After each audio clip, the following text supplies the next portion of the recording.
নবীজি বলেন ইন্নাল্লাহা সায়ুকাল্লিমুহু, নিশ্চয়ই আল্লাহ তার প্রত্যেকটা বান্দার সাথে কথা বলবেন। লাইসা বাইনাহু ওয়া বাইনাহু তারজুমান, আল্লাহর মাঝে এবং বান্দার মাঝে বুঝাইয়া দেওয়ার জন্য কোনো দোভাষী ফেরেশতা থাকবে না। সরাসরি আল্লাহ, সরাসরি বান্দা। রব্বুল আলামিন জিজ্ঞেস করবেন আমলনামা হাতে নিয়ে, আনিস বলো লিমা ফাআলতা হাদা, এটা কেন করলে? লিমা তারাকতা হাদা, এটা কেন ছাড়লো? আল্লাহ জিজ্ঞেস করবে আনিস 365 দিনের একটা বছরে ফজরের নামাজের সেজদা কোনোদিন দিলা না কেন বান্দা?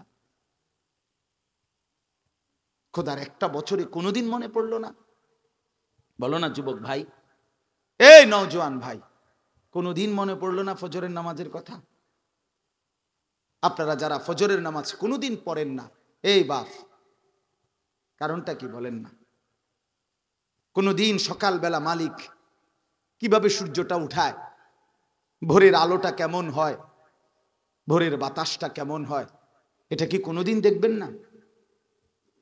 মালিকের ভোরের শুরুতে আল্লাহকে সেজদা করবেন না? আজ কতদিন হয় ফজরের নামাজ পড়েন না বলেন? যারা ভুলে গেছেন আজ কতদিন, কি জবাব দিবেন? রাসূলুল্লাহ সাল্লাল্লাহু আলাইহি ওয়াসাল্লাম বলছেন ওয়া ইল্লা আসবাহা খাবিসান নাফস, নবী সাল্লাল্লাহু আলাইহি সাল্লাম বলেন যে ব্যক্তি ফজরের নামাজ পড়ে না, কসম আল্লাহর, নবীজি বলছে সে খবিস। খবিস বেটা তুই, কাসলানান, সে অলস, অকর্মণ্য, অপদার্থ। নবী সাল্লাল্লাহু আলাইহি সাল্লামের জামানায় নবীজি যদি চূড়ান্ত কাউকে মুনাফিক সন্দেহ করতেন তো ফজরের নামাজে তালাশ করতেন, জিজ্ঞেস করতেন আফিল মসজিদে ফুলান, মসজিদে অমুক আছে? ফজরের সালাম ফিরিয়ে বলতেন, সাহাবীরা ডানে বামে তাকিয়ে বলতেন নাই। নবীজি বলতেন হ্যাঁ সন্দেহ করছিলাম মুনাফিকের ব্যাপারে, এখন নিশ্চিত হলাম। আমার শায়েখ আরিফ বিল্লাহ হাকিমুন নফস আল্লামা মুফতি মুশতাকুন নবী কাসিমি হযরত বলে একটা আজীব কথা, খুব সুন্দর। হযরত বলে মুমিন ফজরের নামাজ ছাড়তেই পারে না, মুনাফিক ফজরের নামাজ পড়তেই পারে না। না ঠিক না, এটা কইতে হবে, কথা এটা কইতে হবে, যেটা কইছি এটা কোন? মুমিন ফজরের নামাজ ছাড়তেই পারে না, বলেন এটা বলেন। মুনাফিক ফজরের নামাজ পড়তেই পারে না। এটা শায়েখের কথা। মুমিন ফজরের নামাজ ছাড়তেই পারে না, মুনাফিক ফজরের নামাজ পড়তেই পারে। রাসূলুল্লাহ সাল্লাল্লাহু আলাইহি সাল্লাম বলেন দুইটা নামাজ যারা মুনাফিক তাদের জন্য পড়া কঠিন, একটা হলো এশার নামাজ আর একটা হলো ফজরের নামাজ। ফজরের নামাজ। অতএব বাপ, কি ভেবেছেন আমরা কি আল্লাহর কাছে ফিরবো না? বলেন ফিরবো কিনা বলেন? অতএব এবার ইনসাফের সাথে বলেন, যদি এটা আমরা বুঝে থাকি যে আমরা আল্লাহর কাছে ফিরতে হবে, আমাদেরকে আল্লাহ তাআলা ফালতু বানায় নাই, অনর্থক বানায় নাই। আমার বন্ধু, আমার শায়েখ আরো একটা সুন্দর কথা বলে যে আল্লাহ তাআলা ছাড় দেয়, ছেড়ে দেয় না। ওই যেই বাচ্চা ঘুড়ি উড়ায় সেই বাচ্চা নাটাই থেকে সুতা ছাড়ে, কিন্তু নাটাই যেটা এটা ছাড়ে না, সুতা ছাড়ে। সুতা ছাড়তে ছাড়তে অনেক সুতা ছাড়ে, ঘুড়ি দূরে হারিয়ে যায়, সুদূরে চলে যায়, কিন্তু নাটাই ঠিকই হাতে থাকে। সন্ধ্যা হলে নাটাই আবার কটা দিলে বটলে আবার হাতের ঘুড়ি হাতেই চলে আসে। আল্লাহ তাআলাও বলে বান্দা আমি 60 বছরের সুতা ছাড়ছি, 70 বছরের সুতা ছেড়েছি, 80 বছরের সুতা ছেড়ে দিছি বান্দা, কিন্তু আমি নাটাই ছাড়ি নাই। যখনই সময় আসবে ফাইন্না আজালাল্লাহি লাআতিন, আল্লাহর পক্ষ থেকে মৃত্যু আসবেই। আল্লাহ বলে লা ইউআখার, 1 সেকেন্ড দেরি করবে না, 1 মিনিটও দেরি করবে না, আজরাইল পাঠিয়ে তোমাকে সাথে সাথে আমি নিয়ে আসব। অতএব বাপ আমার, বন্ধু আমার, আপনাদের কাছে অনুরোধ, আমাদের এই হায়াতটাই আমাদের পুঁজি। আমি যেই আয়াতটা পড়ছি, যে কথাটা একটু বলবো, এটা বলার জন্যই কথাটা বলছি। আমাদের এই হায়াত এটাই আমাদের পুঁজি, আমাদের জিন্দিগি। আপনি কদর করলেও শেষ হবে, কদর না করলেও শেষ হবে। রাত ঠিকই ফুরায়া যাবে, দিন ঠিকই সূর্য ডুবে যাবে, চাঁদের আলো ঠিকই ডুবে যাবে। পৃথিবী থামবে না রে বাপ। যুবক ভাই তোমাদের জন্য না, মাঝ বয়সী চাচা আপনাদের জন্য না, আমাদের প্রত্যেকের হায়াত ওয়ান ওয়ে, একমুখী রাস্তা, অর্থাৎ ওয়ান ওয়ে রোডে কেবল সামনের দিকে যাইতে হয়, এখান দিয়ে পিছানো যায় না, পিছাইলে রং সাইড, আপনার নিষেধ ওয়ান ওয়ে রোডে। ঠিক আমাদের হায়াত ওয়ান ওয়ে, আমরা কেবল সামনের দিকেই যেতে হবে। আজকের দুপুর ইনসাফের সাথে বলেন, আজকের দুপুরে আমরা আর কেউ ফিরে যেতে পারবো? আজকের বিকালে না, না, আর ফিরতে পারবো, আর ফিরতে পারবো, আর ফিরতে পারবো। আমরা সামনেই যেতে হবে, হয় আর কয়দিন হায়াত পাবো, নয়তো কবরে চলে যাব, বাকি যেতে হবে সামনের দিকে। এটা এক নম্বর চিন্তা করেন। 2 নম্বর কথা হইল, ইমাম ইবনু রজব হাম্বলি রহমতুল্লাহ আলাই, একজন বড় বুজুর্গের নাম, বড় মুহাদ্দিস।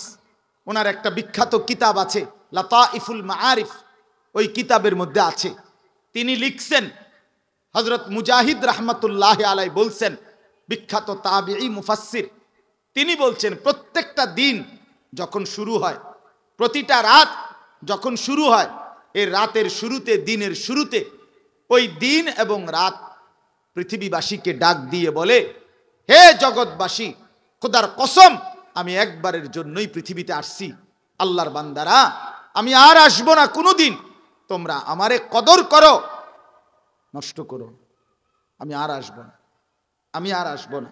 আপনি বলেন 29শে ফেব্রুয়ারি 2024 রোজ বৃহস্পতিবার, এই শিরোনাম পৃথিবীতে আর কোনোদিন হবে? আর কোনোদিন হবে? আগামী বৃহস্পতিবার আসবে, কিন্তু সেটা 29শে ফেব্রুয়ারি না। আর 29শে ফেব্রুয়ারি তো আগামী বছর হয়তো না, এটা আরো মারাত্মক, এটা তো আরো মারাত্মক। আচ্ছা ধরে নিলাম আগামী বছর আসলো, আমি 28শে ফেব্রুয়ারি ধরলাম, তো 28শে ফেব্রুয়ারি আগামী বছর হবে, কিন্তু সেটা কি 2024? তার মানে কোনোভাবেই এই শিরোনাম আর ফিরবে না, আর ফিরবে না, আর ফিরবে না। আপনাদের কাছে আমার বিনীত অনুরোধ, আমিও আপনিও, উসিকুম ওয়া ইয়া, এই রাত গভীরে মূল বক্তব্য এটা বাবা, আমার বাপ, এটা যে আমরা প্রত্যেকেই আমাদের এই হায়াত, চলমান এই জিন্দেগিটাকে কদর করি, কদর করি। আর ফিরবে না, আর ফিরবে না, আর আসবে না কোনোদিন। একদিন সত্যি সত্যি এই দেখতে দেখতে আমাদের হায়াত ফুরিয়ে যাবে, আমরা কবরে পৌঁছে যাব। আর আমাদের কবরের পরবর্তী জিন্দেগি, আমার বন্ধু কোরআনুল কারীমের মধ্যে আছে, আল্লাহ তাআলা বলছে, বান্দা দুনিয়ার হায়াতে আমি আল্লাহর রহমত একরকম, আখিরাতের হায়াতে আমার রহমত ভিন্ন রকম। দুনিয়ার হায়াতে আমার দয়া আমি অনুগত অবাধ্য উভয়কেই দিয়ে থাকি, আখিরাতে আমি আল্লাহ আমার দয়ার এক জাররাও কোন কাফের মুশরিক বেঈমান জাহান্নামীকে 1 সেকেন্ডের জন্য দেব, 1 সেকেন্ড। আমার দয়া এখানে একরকম, আমার দয়া সেখানে আরেক রকম। কোরআনুল কারীমের মধ্যে আছে বন্ধু, জাহান্নামী, জাহান্নামের ভীষণ আগুনে তালফাহু ওয়ুজুহাহুম আন-নার, আল্লাহ কোরআনে বলেন জাহান্নামী আগুনের মধ্যে উত্তপ্ত কড়াইয়ার তেলের মধ্যে যেভাবে মাছ এই পিঠ ও পিঠ করে ভাজে, চাপ দিয়া দিয়া, তেলাপিয়া মাছ, কই মাছ, আল্লাহ কোরআনে বলছে জাহান্নামীর 2 গাল চেহারা জাহান্নামের আগুনের মধ্যে এইভাবে চাপ দিয়ে দিয়ে আগুনে পোড়ানো হবে। জাহান্নামী বিকট চিৎকার করবে, আল্লাহকে 3টা আবদার করবে। কয়টা? 1 নাম্বার, আল্লাহ এতটা ভীষণ আযাব না দিয়ে আমাকে মৃত্যু দিয়ে দেন। খোদার কসম কোরআনে আল্লাহ বলছে, আল্লাহ বলবেন লা ইউকদা আলাইহিম ফায়ামুতু, না রে নাফরমান, আজ আর মৃত্যুর কোনো ফয়সালা নাই। এবার নাফরমান জাহান্নামী বলবে, আল্লাহ তাইলে যদি মৃত্যু নাই দেন, আমি তো এতটা ভীষণ আযাব আর সইতে পারছি না মাওলা, আমি যার পারছি না মাওলা, আমারে আপনি একটু বিরতি দেন, একটু তাখফিফ, জাহান্নামের আযাবটা একটু হালকা করে দেন। 24টা ঘন্টার মধ্যে 10টা মিনিট একটু বিরতি দেন, 20টা মিনিট কদ্দুর বিরতি দেন, আমি আর পারছি না মাওলা, খোদার কসম, কোরআনে আল্লাহ বলেন ওয়ালা ইউখাফফাফু মিন আযাবিহা, না রে নাফরমান, আর 1 সেকেন্ডের জন্য জাহান্নামের আযাব হালকা করা হবে। জাহান্নাম এবার 3 নম্বরে বলবে রব্বানা আখরিজনা না'মাল সালিহান গায়রাল্লাযী কুন্না না'মাল। আল্লাহ, তাইলে আমারে দুনিয়ায় আরেকবার আবার ফেরত যেতে দেন, আমি এবার গেলে সবগুলো নেক আমল করব। আল্লাহ বলেন আওয়ালাম নুআম্মিরকুম মা ইয়াতাযাক্কারু ফীহি মান তাযাক্কারা, না না ফরমান, যেটুকু হায়াত দিলে তুমি আমার বন্দেগী করতে পারতা, এটুকু হায়াত দিয়েই আমি তোমারে কবরে আনছি। 7:30 বাজে, মনে করেন এশার আজান হইছে, এখন বাজে রাত 12টা। তা আপনার জন্য কি এশার নামাজের ওয়াক্ত ছিল না? কথা বলেন না কেন? আমরা যারা এই মুহূর্তে জীবিত আছি বন্ধু, আমরা কি এশার নামাজের ওয়াক্ত পাই নাই? আমরা এশার নামাজ পড়ার মতো হায়াত পাই নাই? তো কেন পড়লেন? কেন পড়লেন বলেন ইনসাফের সাথে? আজকের যেই 5 ওয়াক্ত নামাজের ওয়াক্ত গেল আমাদের জীবন থেকে, এটা আমরা যারা এখানে জীবিত আছি আমাদের জন্য কি ছিল না এটা? তো আমরা পড়লাম না কেন? যারা পড়লেন না, কেন পড়লেন না? কেন পড়লেন না ভাইয়া? যুবক ভাই, তুমি কেন পড়লা না? আরে বন্ধু বলো না, আল্লাহকে বাদ দিয়ে কি মজাটা পাইলা? এত নারীর মধ্যে তো সুখ মিলবে না রে বন্ধু, এত জিনা ব্যভিচারের মধ্যে সুখ মিলবে না রে বন্ধু, কোনোভাবেই না। যুবক ভাই, তুমি যদি আমার কাছে আসতা তা আমি তোমারে বুকে জড়াইয়া বলতাম, বন্ধু তুমি ভুল করছো। ওয়ালা তাকরাবুজ জিনা, আল্লাহ বলছে এই বান্দা, জিনা ব্যভিচারের কাছেও যেও না, ইন্নাহু কানা ফাহিশা। কি কথা এটা? মালিক, এক মা যেমন তার বাচ্চাকে, আব্বু আব্বু এটা খুব নোংরা, আব্বু আব্বু এটা ধরো না, আব্বা এটা একবার পচা জিনিস। আল্লাহ তাআলা বলছে বান্দা